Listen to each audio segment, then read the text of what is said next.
If you have an anxious attachment style, your ex is probably an avoidant. And depending on how many videos you've listened to about avoidance, you may be thinking you'll never get your ex back. But I'm here to tell you that's just not true. You do have a chance to get your avoidant ex back, so stay tuned.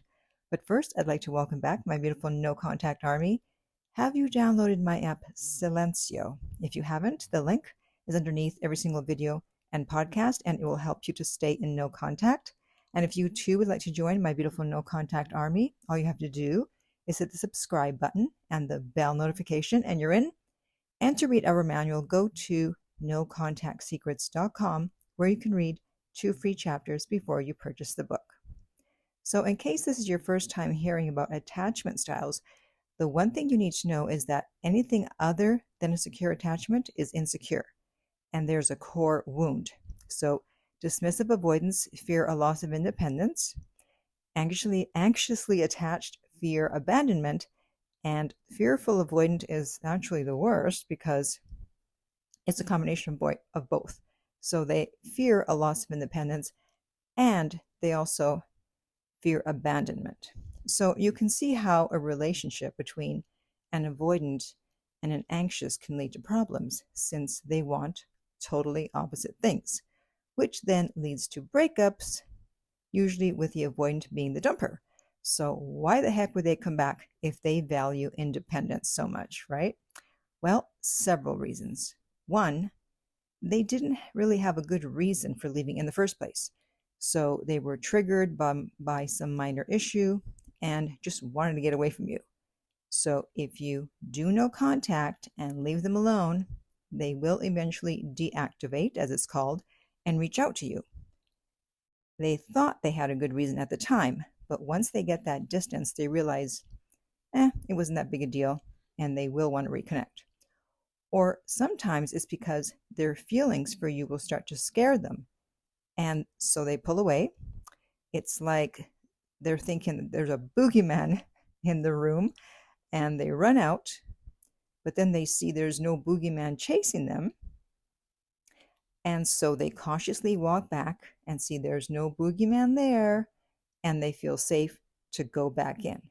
But in order for an avoidant ex to feel safe coming back in, you cannot chase them when they run out of the room, so to speak. That's why no contact is especially effective with an avoidant, which leads to our next reason.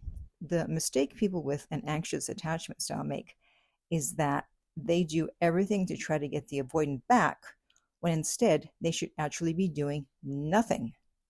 But because of their core wound, fear of abandonment, they have a hard time doing no contact.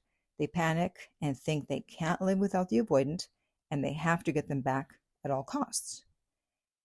And a partner acting like that is a total turnoff for an avoidant. They just want to get away from you. Avoidants don't have a core wound of abandonment. They were not abandoned in childhood. Therefore, they have absolutely no problem with no contact.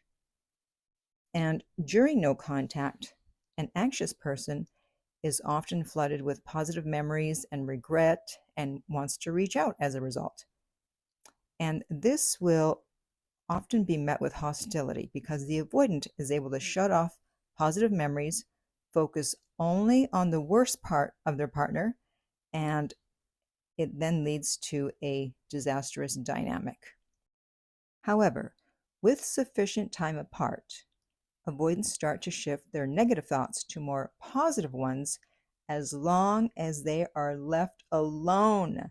So stop reaching out and breaking no contact. That's why my Silencio app has a panic button on there. So if you're triggered and want to break no contact, you press the panic button and you'll hear my voice giving you many, many reasons as to why that's a very bad idea. And the link to that, as I mentioned earlier, is underneath every single video and podcast. So avoidants need time to start thinking about the positive memories and not just the negative ones. So give them the space to fantasize about you. So by staying in no contact, they feel safe and independent because of the space that you've given them. And make sure you give them lots of space. If you try too hard to reconnect, you will push them away. That's why you need to be working on your own attachment style in the meantime and stop worrying about if and when they're going to reach out.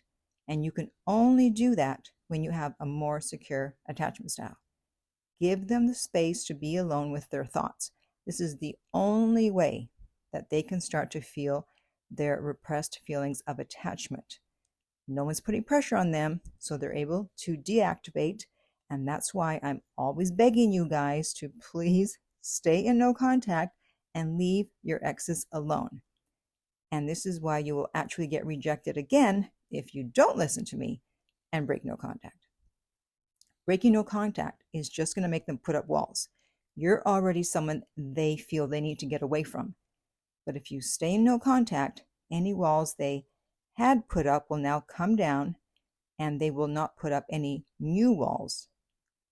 Now, it can take up to 3 months for an avoidant to be in their feelings more than their fears and to reach out. Let them set the pace for coming back. Don't try to jump back in or try to speed things up because of your anxiety. Remember, you're supposed to be working on your attachment style in no contact, right?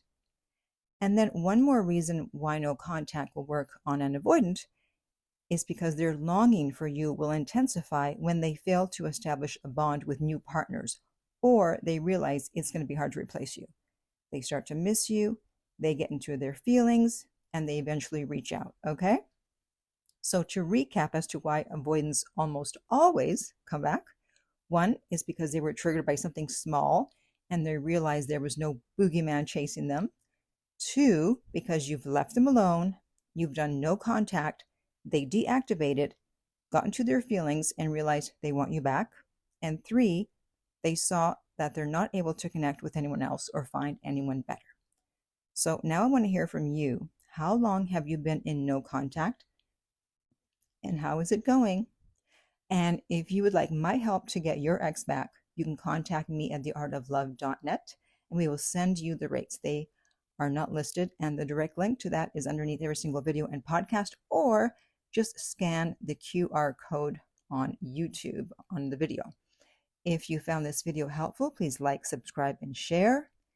If you're listening to this as a podcast, please rate and review. And finally, remember that love inspires, empowers, uplifts, and enlightens.